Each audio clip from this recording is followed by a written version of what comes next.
So you just left in the middle of the day. Did you ever text him and say, hey, I left? No, I didn't. Okay, so that's a weird way to break up with somebody you've been living with for 10 months. It was just easier for me to leave that way because it was just too much of a problem. Oh yeah, no, it's always easier. It's always easier for the person who's breaking up to not have decency. This is the plaintiff, Randy Harvey.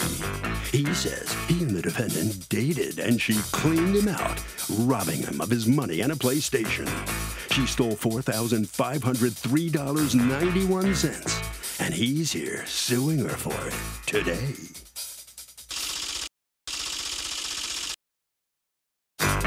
This is the defendant, Crystal Polk.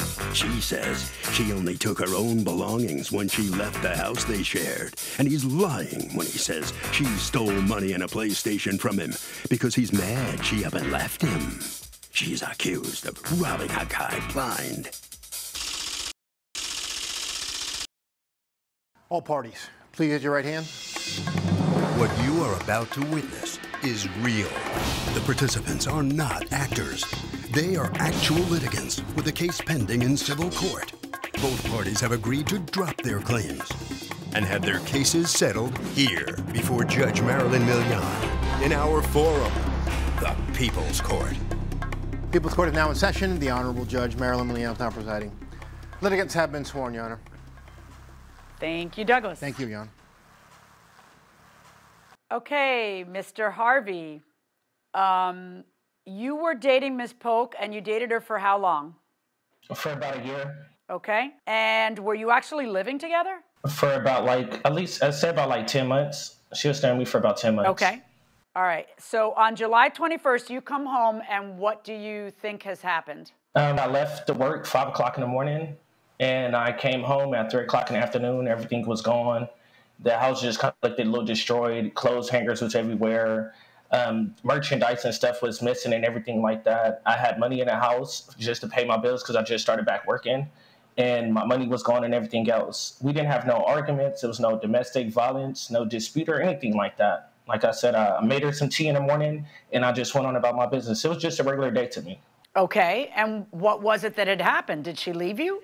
Yes. Okay. So that's how she broke up with you? Yes. Do you have pictures of how it looked when you got there? Yes, I sent them over to you guys in ransacking? email. Yes. Okay, these are hangers, but they're not strewn about like one would see in a robbery. There's some clothes. Whose clothes is that?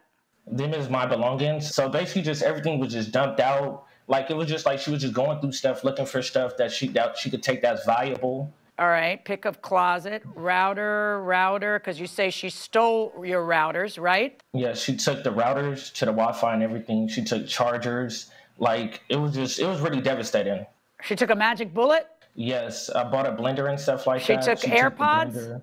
Yes, she took AirPods and everything. She took these earrings? Them was my daughter earrings and stuff like that. Them was a picture I sent to her grandmother. Like I said, I went into the jury box in the closet. The earrings was gone and everything. Right, so how do you have the earrings to take a picture of them and hand them to court? No, them was the picture I sent to her grandmother, letting her know I bought earrings for my daughter for her birthday. Whose hand is that? That's my hand. Okay, all right. Ms. Polk, can I ask you a question? How old are you? I'm 20. 20. How old are you, Mr. Harvey? 27. Okay. You don't look 20. I got to tell you, Ms. Polk. You look a lot younger. And everyone tells me that. I bet they do, and one day you'll be happy about that. I guarantee it. So what happened here? Why was the breakup like a stealth breakup in the middle of the day, and he says he had no clue? Is that true? Did it happen that way, and if so, why? I left when he wasn't home because every time I did try to leave, it would always be like a problem. He was like blocking the doorway so I wouldn't get out, and he was like trying to take my phone from me, and he was just like not letting me leave until my mom pulled up and he let me leave. Okay, but what would he say?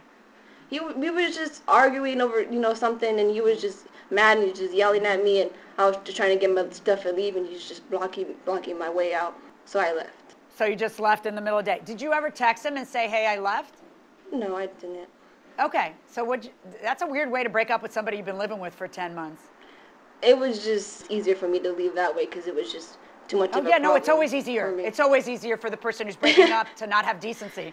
It's not that it's not easier, it's that it's not the way to do it appropriately. Now, let me ask you a question. I mean, like, I'm shocked when someone breaks up with somebody through text. You're a level beneath that. You didn't even text. He says you stole a bunch of stuff. Did you take money from his closet? Did you take his Magic Bullet, his AirPod Pro, his charger, routers, his daughter's earrings, yada, yada, yada? Did you take all that stuff from him? No, I didn't take. I did take the internet because that is mine. It's in my name, and I sent all the proof of everything that was mine. The internet was in my name. Everything else, I didn't. It didn't take. It was everything I took was mine. So like okay, charger, so you took from your phone. charger, according to you. You took the routers because they were in your name. What'd you do with them? Did you return them to the cable company or the? Yeah, I returned it back to Spectrum because I wasn't using them over here. So I returned them and back. did you take the Magic Bullet? No, I don't even have one. Okay. Did you take AirPods Pro? No, he never had no AirPods.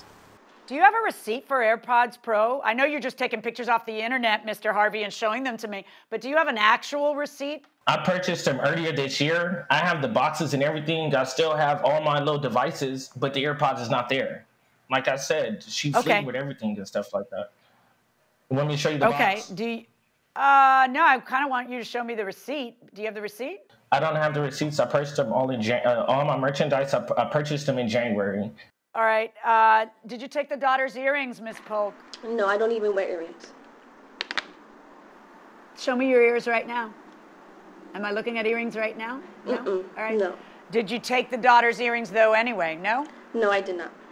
So let me ask you a question. I'm looking at the documents that she provided into evidence. And in these documents, it is abundantly clear that the Spectrum equipment is in her name. And that's Spectrum equipment anyway. That's stuff that has to be returned. How is it that you sue for that when it's not even under your name? I was the primary holder of the account. I paid the bills and stuff like that. And so they came back out, since I'm the primary holder, they came back out and reset up my internet. I'm sorry, did she or didn't she return the routers to Spectrum? She did, and when I contact Spectrum, me and her is both on the account. How are you out anything? How are you out anything? I don't care who pays the bill. It's in her name. She's supposed to, she did the responsible thing and took the routers to return them, because if you don't return them, she gets billed several $100s. So she did the actually responsible thing, took them with her and returned them. How is it you should pocket $133.94 for that, as though you owned the routers? The answer is no way should that happen. Now, tell me again why you have a picture of your hand with the earrings in your hands. Like I said, because that's so suspicious to me. Then that was a picture I sent to my daughter's grandmother, letting them know I had the earrings. Can you prove that? Can you show me the picture that you sent to your daughter's grandmother, letting her know that you like? Can you kind of get that on your phone and show it to me so I can feel a little better about the fact that there's a picture of earrings that are supposedly missing, so one could not take a picture of them?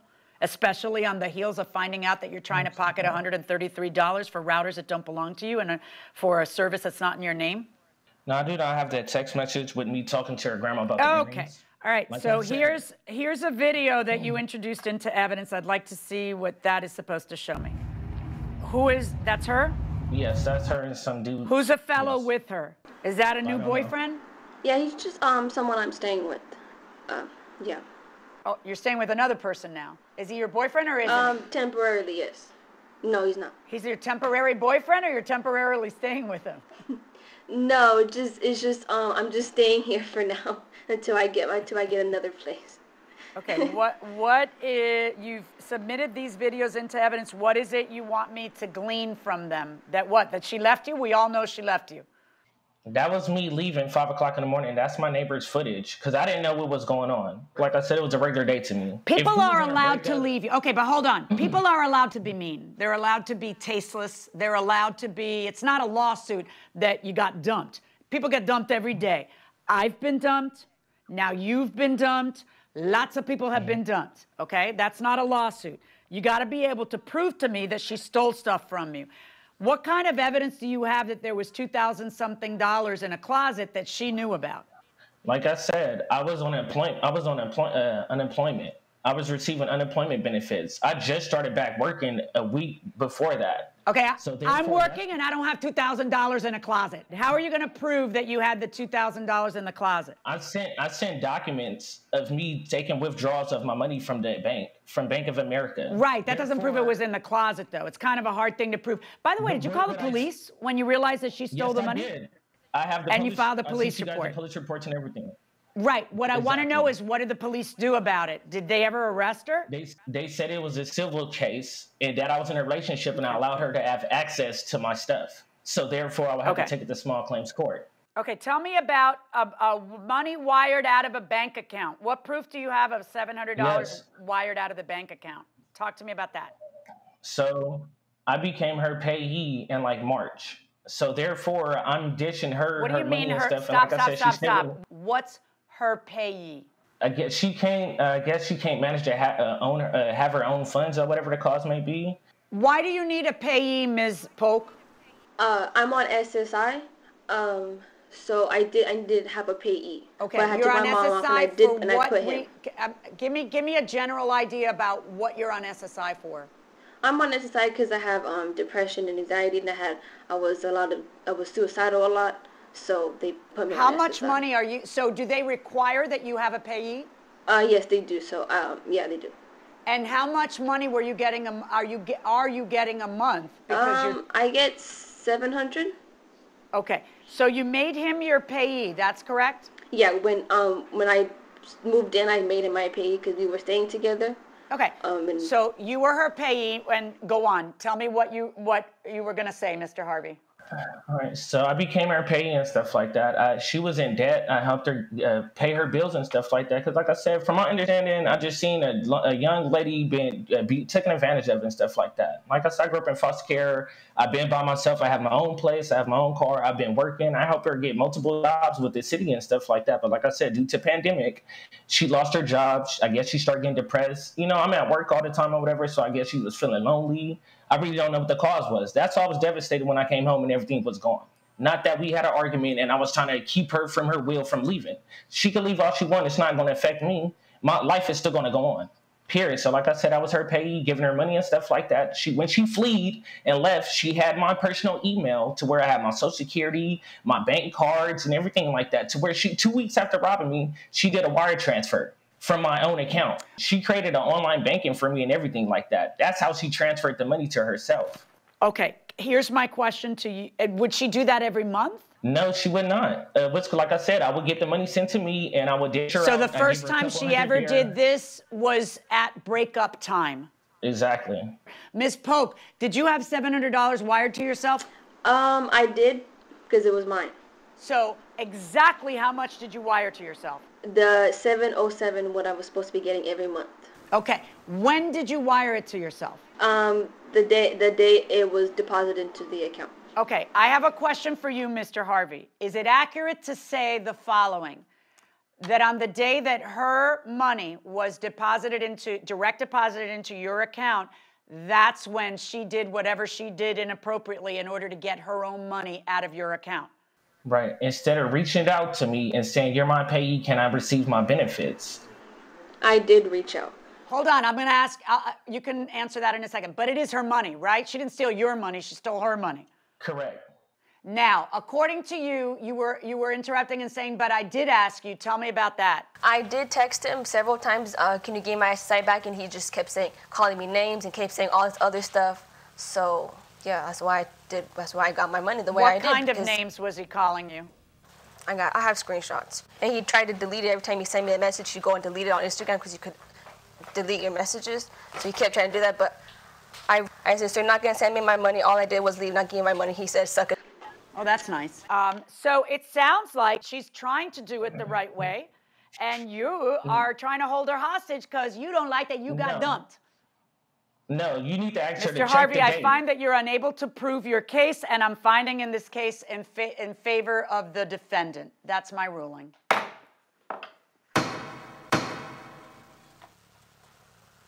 So the judge has made her decision. Let's see what the plaintiff feels about the outcome. Let's ask Mr. Harvey. First off, the plaintiff, how do you feel about it, Randy? Honestly, it was really unfair. Like I said, I just can't do nothing but just continue to keep living on with my life and just keep staying focused and empower myself. What did you think when you came home and she had cleaned you out, so to speak? What was your first reaction? Honestly, I thought I got robbed or whatever and stuff like that. I thought she went back to her parents' house and stuff like that. Like I said, there wasn't no bad blood or anything like that. I just wish that she would have just left my money and just took her belongings and just left. You learn anything from this experience about inviting her to move in and live with you? Yeah, stay single. All right. That's probably a smart decision for you. All right, Ms. Polk, let me talk to you. Number one, where are you living now? It sounds like you just move in and live with guys. Is that right? You're living with another guy now? I'm staying with a friend here temporarily. All right. Well, I hope you learned something from this experience. You're still young. You got a lot to learn yet. It's funny, when you read the complaint in this case and when you heard initially, it sounded like, oh, maybe she did a wire transfer out of his account and took $700-something, but you looked a little bit deeper and peeled a couple layers away and it turned out it's her money. Item by item, right. You could see that stuff right. was hers, and he was just upset at being dumped. Right. Because he was in a position of power. He's 7 years older than she is. Right. You know, he was used to commanding things, and she took his power away by just leaving and creating this. Actually, it was really interesting how she did that, creating the online banking so she could get her money. God bless her. All she took was her money. Right. Right.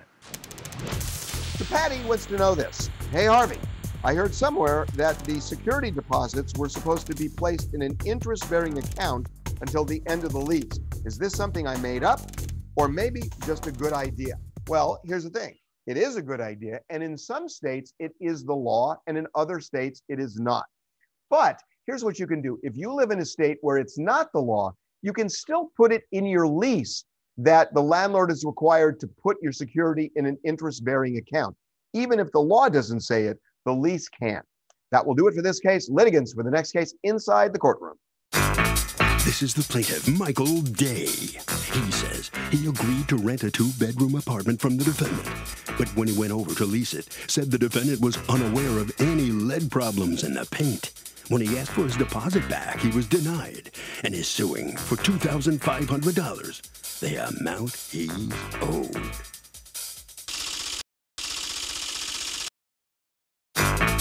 This is the defendant, Lucas. He says the plaintiff changed his mind about moving into the place because he got into a fight with his girlfriend.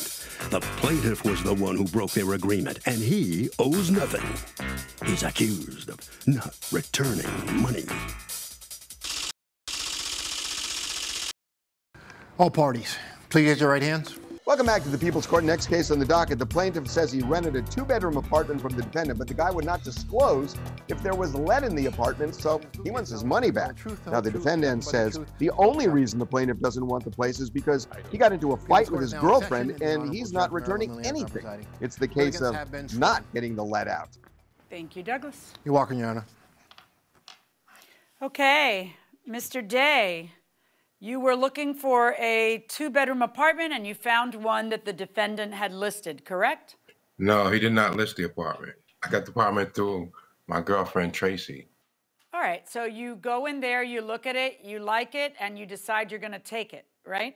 I decided I want to take the apartment. I give his handyman the rent money. And I asked Ernie for a receipt. He said, Mr. Lewis, we'll be sending it to you with the lease. I did get the lease, but I never did get a receipt. Yeah, never do that, ever in your life. I know now. Anyway, I don't think it's an issue in this case. You acknowledge getting $850 security deposit, correct? Yes, ma'am. Yeah, so it's not an issue, but you should never do that. So go on. Okay, so I got the lease, I think it was the 6th or the 7th of June. What was the deal, that you were renting it from June 1st? Right. I was running around, working, doing other things. I didn't get a chance to look at the lease. When I did look at the lease, I saw a lot of discrepancies in the lease that I never agreed to, like shelving. Okay, let's hold on 1 second. Before you tell me that, Mr. Lucas, why isn't the lease signed before the date that he's renting it? I don't live up in Troy. I live in Queens, New York, and I had to just get all the information and just fill it. I used like a template. I just filled it out and mailed it out to him. Had I been there in person, I would have loved to do it in person. You but could have emailed it to him, right? You could have emailed it. You could have done that before June 1st and emailed it to him. What happens when you let the guy move in, is you don't have a lease. Now you have a month-to-month, and he's already in there. Now you're in a position of weakness. So use a template, but get around to it before you give the guy the keys, because the guy got the keys for June 1st in any event. You didn't have a lease beforehand. You didn't have a lease beforehand. There's no lease as far as I'm concerned. And what it is then, by operation of law, is a month-to-month tenancy. You didn't want to sign the lease. What was wrong with the lease you received, and why didn't you want to sign it? I didn't want to sign a lease because he basically said that I would have to take care of his property. He said that I would have to clean the keep the backyard cleaned, make sure the garbage is out every garbage day, whatever the garbage day was, shovel the snow, take care of his property. I'm going to rent an apartment to take care of your property. He also sent me a letter stating that he was unaware whether or not the apartment had lead paint in it. I have 2 little daughters that I wanted to be there. So he wanted me to sign off on it as if I knew there was no lead paint there, whether it was in there or not. All right, so why would his lease say that he had to shovel the snow? Prior to them taking the apartment, Mr. Day and Tracy, one of the reasons Tracy was so happy about the apartment is because she knew the previous tenant, and she said that the backyard was like what she really loved about the place. And we had discussed, she's like, oh yeah, I'm going to make a nice garden back there. I was like, okay, so you're going to take care of the garden, right? I don't need to get a landscaper. And she said, yeah, sure, no problem. That's why I want the place. Just, it's kind of standard to put the garbage out. What about the shoveling of the snow? Was Tracy going to do the snow shoveling too? That was all discussed. It's something that I usually would bring up to a tenant to just shovel the snow. The front of the house is only like 15 foot wide, and it was agreed upon and not an issue at the time. The lead paint disclosure, it's standard. If you sign a lease in New York with a house that is built prior to the 70s, if you don't have this lead paint disclosure, it's not legal. He's kind of right that, well, he's definitely right on the lead paint thing, that, you know, anybody who owns something that's that old is gonna do what he did, which is say, to the best of my knowledge, I have no idea, but I don't know. And also, I don't think it's that unusual to keep up the landscaping, but it doesn't matter. If you don't like it, you don't like it, and that's it. It's your prerogative. So you look at it, you don't like it, and bully for you. You decide, I'm not signing this lease. Now what do we have? We have, by operation of law, what is called a month-to-month tenancy. And so each of you, what each of you have are the rights and obligations of nothing more than a month-to-month tenancy. You moved in, or you took possession of the place for June 1st. When did you get around to reading the lease and deciding that you didn't want to sign it? When did you communicate that to Mr. Lucas? I gave him my address to where he was sending the lease on June 4th. I didn't get the lease until like June 7th. I turned the lights on, I think, at June 10th. Once I got the lease and I read it, I went back to the electrical company. You had to turn the lights on in the place to read it? When? No, not to read it. No, I was going to plan on picking the apartment until I got the lease and started reading it. And once I read it, I knew I didn't want that apartment. Okay. So let me ask you a question, Mr. Day. You're suing today because you want not only your first month's rent back and your security deposit back, but also $800 in travel expenses and time from work. Let's put the travel expenses and time from work to a side. And let's talk right now about rent and security deposit. If you rent a place from June 1st, according to your own testimony, until what's the day you told them I don't want it? June what? I believe it was 17th, I think. How on God's green acres should you be entitled to get back that month of rent? Actually, I never did live there. I never did go in there to live. I just put my things in there. Yeah, that's not, but you understand that's not the standard. You've been there 17 days. I don't care how much time you spent there. You've rented it for 17 days. He's suing for the security deposit. And Mr. Lucas, you won't return that to him. Why? He came up with all these excuses with the lease. And I say excuses because I understand he didn't sign it on the 1st. But we had verbally discussed it over the phone, every single issue in the lease, and he came up with other things. He also had a problem that his girlfriend's name, Tracy, was on the lease. I believe that that was the whole issue with this, that he got into something Why with do you Tracy, believe that? And that's because that's the only thing that made any sense. I tried to talk to Tracy. She was all acting strange. The fact that she didn't want her name on the lease was kind of weird. I don't know. But Everything else is standard. I've never had a problem with the lease, but regardless, he didn't give me back the keys until the 20th. And at that time, I had discussed with Mr. Day that I thought I might be able to find someone to get the apartment for the following month, July 1st. I liked Mr. Day. That's why I chose him and Tracy. They seemed really nice. I wish nothing but the best for you, Mike. You seem like a super nice guy. But I tried to find someone for July. That fell through.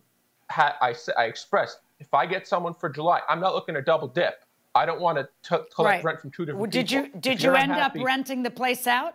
I was able to first rent it out for the month of August. The place was unoccupied for July. I had only like 2-3 days to actually get the place rented for July. Mike had understood this, and we were talking the whole time, but he got excited because I said I had leads, and when the leads didn't materialize, he got upset.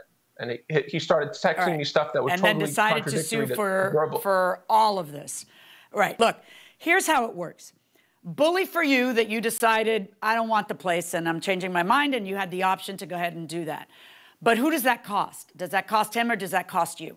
When you are in a month-to-month tenancy, your state of New York and most states, frankly, require 30 days notice in order to break a month-to-month tenancy. That's a tenancy with no lease, just a verbal agreement. A month-to-month tenancy requires a full 30 days, not 30 days from the day I feel like telling you, but a 30-day cycle, rental cycle. So he doesn't have to return June, and he doesn't have to return July either, because that's that 30 days. That puts him in a position where he's not making money. He's just not losing money on your behalf because you changed your mind.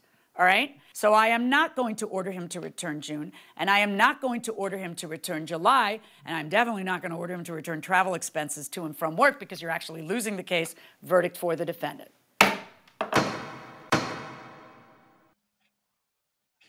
So the plaintiff loses big time in this case, and I'm sure he learned something about the law about renting. Mr. Lucas, the defendant, how you feel about it, Mr. Lucas?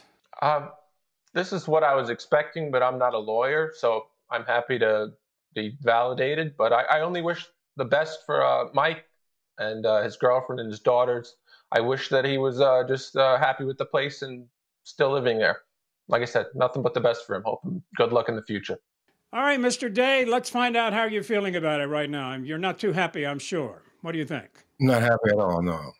You learned a lot from this, haven't you? Yeah, I learned not to trust anybody over the phone again. Well, it's good to know the law, too, when you rent. All right, thank you very much. That'll do it for this case. Let's see what the judges have to say now. Time for another edition of After the Verdict. A written lease protects both parties, a landlord and a tenant, in a situation where you're renting an apartment. The lease sets the rules, correct? Correct. If you looked at leases for apartments in this area, I guess it's Troy, New York, or somewhere in upstate New York, you're not going to find one that doesn't have a lead paint clause in it, right? Well, I don't know. You're from upstate New York. I'm from Miami, where everything's nice and shiny and new. Certainly, I think it's like required. Yeah. It's in practically every lease. And some of the terms that he was disagreeing with, or that he suddenly found objectionable, I was a little surprised. I didn't think you bought it either. Like, you're going to have to take out the garbage? Oh, yeah, I forgot. That's like, well, yeah, that was one of the things. I got to take out my garbage. I'm like, what? No, I have to flush my own toilets, stuff like that. These are things that people know is going to be a part of the lease. Yeah, although I do think that he has, like, you might think the landlord's responsible for landscaping and shoveling snow if there's snow outside, but he changed his mind for whatever reason. And, good for him. He's not stuck there a year because the landlord didn't see to it that the lease was signed beforehand. Right. So Bruce wants to know this. Hey, Harvey, how long have you been a lawyer? I'm not going to tell you that. And why did you choose the law? I chose the law because I wanted to get into politics, honestly. I really wanted to get into politics. And I have been a junkie of politics all my life. That never happened. I may not be in politics, but I got the people's court. That'll do it for this case. Litigants for the next case inside the courtroom. This is the plaintiff, Masood Wardak. He says he hired the defendant to tint his windows, and the guy did a terrible job. He let him do it again, and this time he got glue all over his car. He wants a refund and is suing for that $200 he paid. This is the defendant, Domingo Ajorio. He says he redid this guy's tints twice, and there's simply no pleasing him because both jobs he did were excellent. He doesn't owe the plaintiff a refund because he never brought the car back to him so he could retrieve his tints and is still riding around with them on his car. He's accused of being shady. All parties, please raise your right hands. Welcome back to the People's Court. Next case on the docket, the plaintiff hired the defendant to tint his car window, says the inept guy did a terrible job. But the defendant says he redid the guy's windows twice, and there's simply no pleasing him because he's just looking for a free job. It's the case of being super shady. Thank you, Douglas. You're welcome, Your Honor. Okay, Mr. Wardak, you decided that you wanted to have some tints on your car, correct? Correct, Your Honor. Where did you want the tints? On my front windshield and my passenger and driver window. Why? Just to block the sun coming in. Okay. So you hired Mr. Ajorio to do it for you, and you pay him how much? He said it would be about $200. I said, okay. I dropped off the vehicle. Gives me a call in about 2 hours or so. Come pick it up. I pick it up. I take a look at it. I see there's bubbles and stuff all in the windows. You know, it takes some time for them to go away. So I gave it time. Okay. I gave it about a week. I called them, told them about the bubbles and the line that was going across my windshield. It was messing up my vision. So I take it in. We try to, the windows need to be all redone. Okay. So get it in there, have them redo the windows. I pick it up, and the first thing I noticed is that there was glue above my inspection sticker. And I told him, I pointed out to him, and his first words were, "Oh, no, you're not going to make me do that again." And I said, yes, because that's not what I paid for. Right. So that's why we're here today. Okay, what is this a picture of? What am I looking at there? Those are all air bubbles around the windows and the windshield. So then and what is this? This white stuff I'm seeing you're saying is glue? Glue and scratches and bubbles. So you tell him, you know, this is unacceptable, and what does he say? First he told me that I could pop the bubbles with my nails myself, and I told him, no, that's not what I paid for. If I wanted to do it myself, I would have kept it. I would have did it myself. And then he tells me that he does not want to do the front windshield because it's too hard of a job to do, and that... Well, what state are you in? You're in New Jersey, right? New Jersey. You're not even supposed to be doing Correct. the front windshield. I say that to both of you. You're not supposed to have the passengers or the front windshields tinted. You can get a ticket for it. You know that, right? Correct. It's just worth the ticket, Mr. Wardak? It's just worth the ticket? Are you licensed, Mr. Ajorio? Yes, ma'am. You know you're not supposed to be tinting the front window in Jersey? Everybody knows that. And it's really not a question of, you know, it affecting your vision out. It's a question of it affecting the cop's vision in. Because if it's that dark, if it's too dark, they can't see what's happening when they stop a motor vehicle, and it's an unsafe situation for them. So it's illegal in a lot of states. Welcome back to the People's Court. The plaintiff is trying to get an illegal tint job and says that the defendant botched that job. Let's go back into the courtroom. You don't have a problem doing it, and he doesn't have a problem paying for it. His problem is that he paid you $200, and he's showing me pictures of kind of subpar work. What's your response? I did the job the first time. And yes, like he said, certain bubbles do go away, which is water bubbles and you know, certain little things. But yet, when he contacted me back, he told me, you know, he was unhappy. So I redid the front windshield and 2 other windows. The job did come out a lot better. Okay. Yes, I did miss a couple little things. So then when he told me I'm still unhappy, I said, okay, no problem. Drop the vehicle off for the day so I can remove the tint from the front windshield and the 2 side windows, and I will give you your full refund back. Because I just had a feeling that we weren't going to get anywhere. I guess my services were just not going to please him. So I said, okay, no problem. The day that he did drop the car off, I scheduled him in when I already had other work that I was doing. So I still put him in the schedule. I said, okay. When it was like 12:30, he called me telling me, where's my vehicle? I said, I'm going to pull your vehicle in a matter of a few minutes. And that's when, you know, he got a little bit on the angry side, and he told me, "Do not touch my vehicle." And I said, okay, look, so you tell me how that little last encounter happened, Mr. Wardock, according to you. Yeah. I tried to get him several times to redo the windows. He did not want to do it. He kept on complaining, saying it was too hard, it was too hard, it was too hard. So I finally get him on the phone to set up another date and time. I drop off my car at 9:45 in the morning. He said he's going to the dealership to pick up an antenna for a vehicle that he was working on. It is 2 o'clock. I have to pick up my daughter from school. I call him, and he's like, "Oh, I have not brought your car, and I just got back from the dealership." I said, "You know what? Your customer service is subpar. Your work is beyond subpar. I don't touch my car. Leave it there. I'll be by to pick it up." And that was it. I did not want him touching my vehicle because he was not a person of his word, and he can't even do the job that he tells people he does right. Well, on that day, was he going to do it? What's your testimony about what was supposed to happen that day? Was he supposed to be ripping out the tints, or was he supposed to be doing the job a third time? No. I did not want him doing it a third time. He was supposed to take them off and so he refund me was my just money. supposed to take his tints off your car. Yes. The first time I Okay, took my what have car you there, done he with said the 2 car hours. since then now? Nothing. I left it the way it was because I was waiting for court because I didn't want to rip off the evidence because this way you could see all the bubbles and glue and stuff like that. Well, I'm not actually going got to my your other house. The vehicle pictures done- will do fine.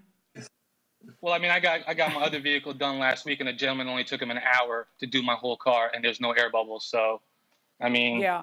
Mr. Aurio, the guy leaves it there at 9:45. According to him, it's 2 o'clock. Either way, if what you're doing is parting ways, how many more times does a guy have to bring, you kind of inconvenienced him terribly. I'm looking at the pictures. It's not like his word against yours about what kind of job you did. This cannot be your best work. It can't, because you would never stay in business like that. So he's showing me that it is, in fact, not great work. And then he leaves it with you for hours, waiting for you to just rip off the tint. And it's still not good enough. How many times does he have to go over there and leave his car there and be without a car for hours and hours and hours? I mean, enough's enough, man. Pay the guy back. $200, verdict for the plaintiff, and your court costs, of course. You got to pay the guy. And no, I'm not going to make him go back there a fourth time, Mr. Aurio. It's too bad, so sad. I got a feeling he's going to rip him off anyway, but I don't really care whether he does or not, because enough's enough. $200 plus your court costs, verdict for the plaintiff. Thank you, Your Honor. So the plaintiff prevails. He will get his money back. Mr. Aurio, let me just ask you, the judge really thinks you did a lousy job. She wasn't too complimentary for you. Would you agree you did a subpar job? What do you think? Nope. This is the first time I ever got a complaint in the business that I've been since 2013. All right. You also agreed to do the windshield, the front windshield. You know it's against the law, don't you? And I did tell him that it was against the law. 2 front windows and the front windshield is very illegal. And I told him, he said, "I don't care. All my cars get tinted." So he breaks the law all the time. All righty. Well, you lost the case, so sorry about that for you. Mr. Wardock, you're obviously feeling much better now, right? Well, yeah. I mean, justice prevailed. The pictures proved everything. This guy was a clown. I mean, he's filled with bubbles, just like his tint. What do you expect? The guy says no one complained. Maybe they're not looking close enough. Maybe he should find another job. So you still going to get your front windshield tinted? No, I won't. No, I'll just get darker sunglasses. Okay, good for you. Interesting case. All right, you get your $200 back. Now let's see what the judges think. So the defendant in this case wants him to return the window tint so he can give him the money back. That's kind of like you didn't like your spray tan. I have to rub it off of your body and take it back on the rag, and then Well, the thing is, the guy did bring it back. It was there for hours. Whether it was there for 3 hours or 6 hours, it was still there for hours. Get to it. Exactly. And hey, window tints they're illegal on the windshield in New Jersey, right? Yeah. And certainly in most states, or in a lot of states. A lot of states. But as you said, the police don't like them one bit, do they? No, they don't like them one bit. It's a danger for them. They don't like them, and that's why it's illegal in a lot of places. Oh, and by the way, that guy is going to tint his front window. Yeah. Barbara wants to know this. Hey, Harvey, a friend had to postpone her October wedding reception due to COVID-19. The photographer wants more money for the new 2021 date. Can he change his fee? Well, I think it all gets reset. So if the wedding gets canceled and it's 2021, it's a new contract and he can ask what he wants. We'll see you next time.